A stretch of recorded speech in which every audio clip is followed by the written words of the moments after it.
Milk, the one which I bought. Yes. Water. Or you can have some water. Here is Mr. Potfagwai, your favorite lecturer. Today we are going to do some revisions. And those revisions we are going to revise on mania. And under that one, we are going to discuss the definition of the I may say. We are going to define mania. Two, we are going to mention the clinical features of mania. Three, we are going to outline the 5 predisposing factors to mania. 4, we are going to state 3 drugs which may be given to manic patients, and we are going to state the doses, the frequency, and the 3 side effects. Then last, we are going to discuss the nursing management of mania. You understand, yeah? So when other lecturers are lecturing and Mr. Gwai, there must be a difference, because Mr. Gwai is qualified as a mental health nurse with 15 years experience, and he has got Bachelor of Science into nursing. So when I'm lecturing his experience and knowledge, you better listen. So first of all, I'm going to give you the definition of mania. Remember, the definition of mania comes from bipolar disorders. So first of all, before you define mania, you have to understand the definitions of bipolar disorders. So bipolar disorders, these are psychiatric conditions in which there is fluctuation in mood, energy, and ability to function. So mania comes from bipolar disorders because we have a pole of happiness and a pole of sadness. You know, you and me, when we are happy, the happiness is not too much. Our friends who are sad, the sadness is not too much. Remember, as a person, you can't be constant.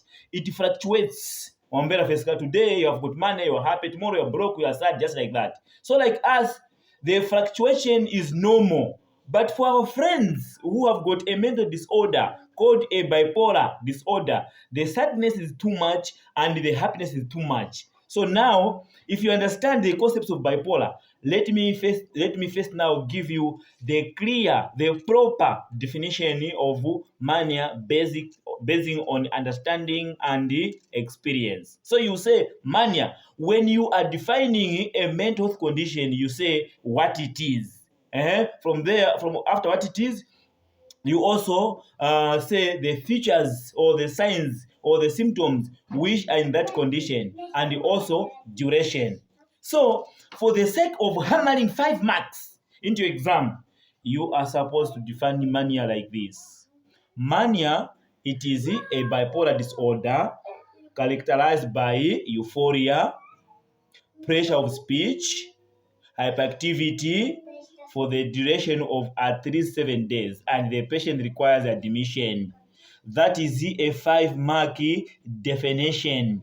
Mania, what it is a bipolar disorder characterized by euphoria, hyperactivity, and the pressure of speech for the period of 7 days, and the patient requires admission. In psychiatry, we vary duration. Ngatunafaka duration, it means the one who's going to mark your paper will doubt. You say, what is this now?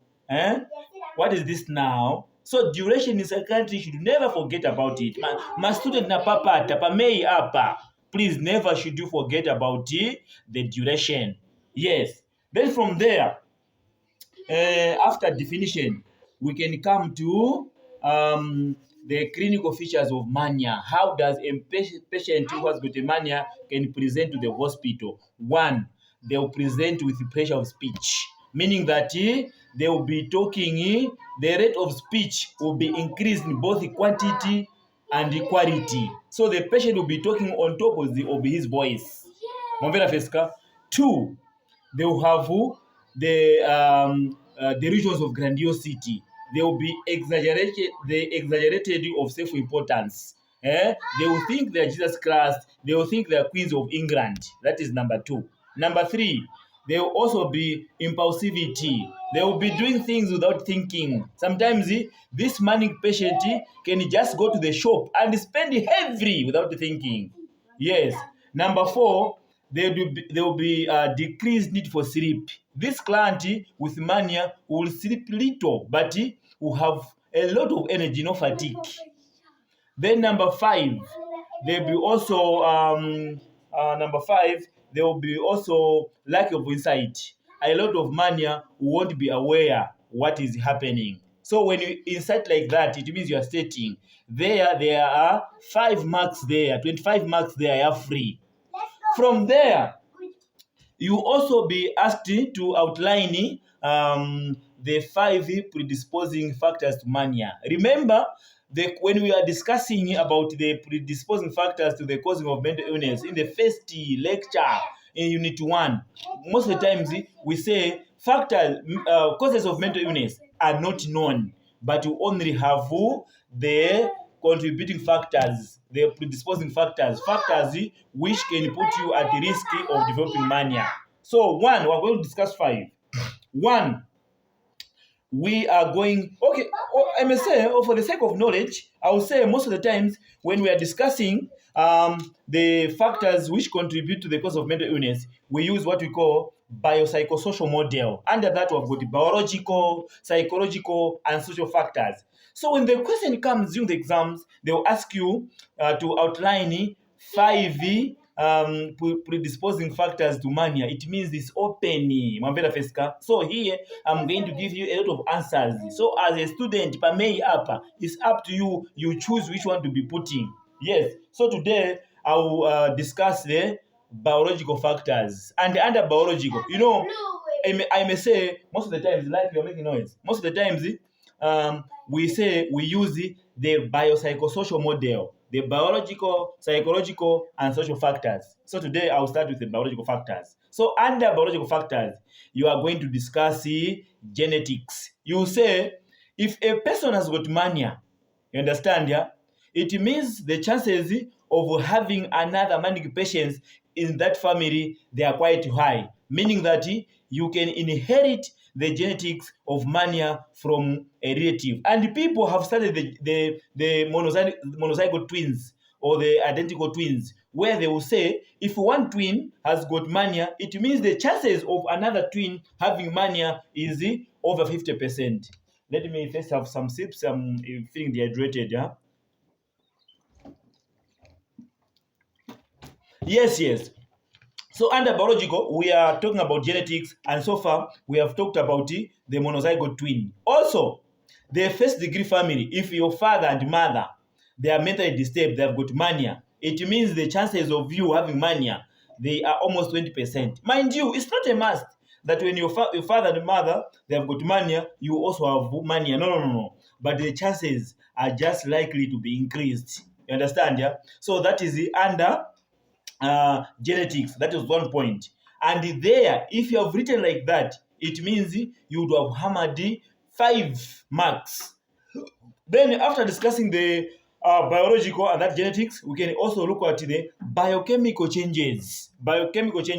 When you look at the brain structure, like those the frontal lobe, the parietal lobe, the occipital lobe, those 4 parts of the brain, mainly the frontal lobe is the one which is involved into mood changes. So what happens if somebody has got mania? There is an increased amount of dopamine in the frontal lobe. But it's not only that. It's not the only neurotransmitters which can be involved. So you will say another point which can bring out. You will talk about the biochemical changes in which a person who has got mania, there is increased amount of dopamine in the frontal lobe. You can also as well, based on your explanation on the glutamate. Glutamate, it is an excitatory neurotransmitter. So if there is an increased amount of dopamine in the brain, of the glutamate in the brain, a client is likely to develop mania. If you want, you can as well use the noradrenaline. The increased amount of noradrenaline can cause someone to have manic symptoms. Have you seen? I've discussed 2 points there in terms of the factors which are likely to put you at the risk of having mania. I've talked about genetics as well as I've talked about biochemical changes, whereby I've talked about the neurotransmitters, the dopamine, the glutamine, as well as the noradrenaline. If you write like that, it means it's 5 out of 5. From there, You can also talk about substance misuse. There are some substances which can make someone to have the symptoms of mania. Substances like amphetamines. Amphetamines, when they are taken, they are likely to raise the activities of the neurotransmitters in the brain, making somebody to exhibit the symptoms of mania. So substance misuse, even alcohol in short term, can as well sensitize the brain chemical messengers, the neurotransmitters, and someone can present with the symptoms of mania. You understand? Yes. Then from there, as well, you can also talk about endocrine factors.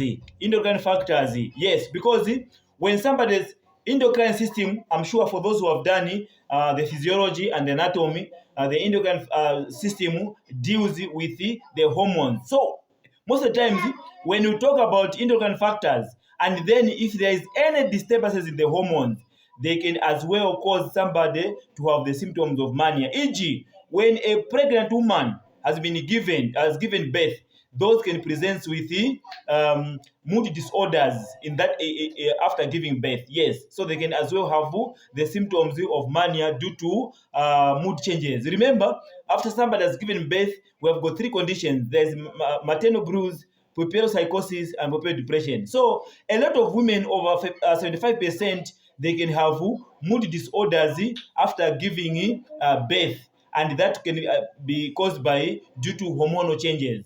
Yes, the last one we can talk about child abuse. When you were young, when the child was young, when the child was abused, either emotionally, physically, or sexually, it means when they grow up, they are likely to have the symptoms of mania. So if you write like that way, it means if there are 25 marks, you can hammer 25 out of 25. Then from there, we are going to discuss three drugs which may be given to manic patients. And those three drugs we are going to indicate their doses, frequency, and three side effects. Hapa ndiye pemene mumvesese. Remember, I'm saying Mr. Potfagwai is a lecturer with experience and knowledge. There are some lecturers, they only have got knowledge but no experience in psychiatric setup. Mr. Potfagwai has got 15 years of experience. So let's begin. So mania, it is a mood disorder. So the first drug you have to think in your mind, it has to be the drug which is used to stabilize the mood. And in this case, we will choose the drugs among carbamazepine, sodium valproate, lamotrigine, lithium carbonate. But for the sake of understanding, we are going to choose a very simple drug. We are going to choose sodium valproate. My choosing a sodium valproate. So sodium valproate ya manager muzapasa 200 milligrams, that is the dose.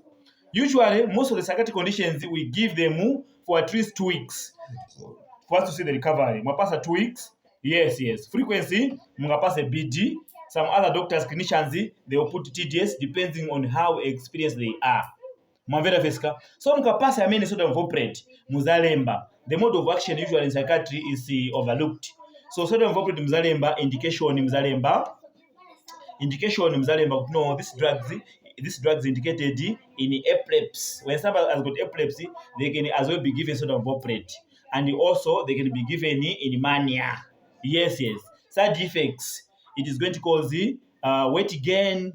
It is going to cause dry mouth. It is going to cause in some other patients. It can cause maybe drowsiness. Malemba patch.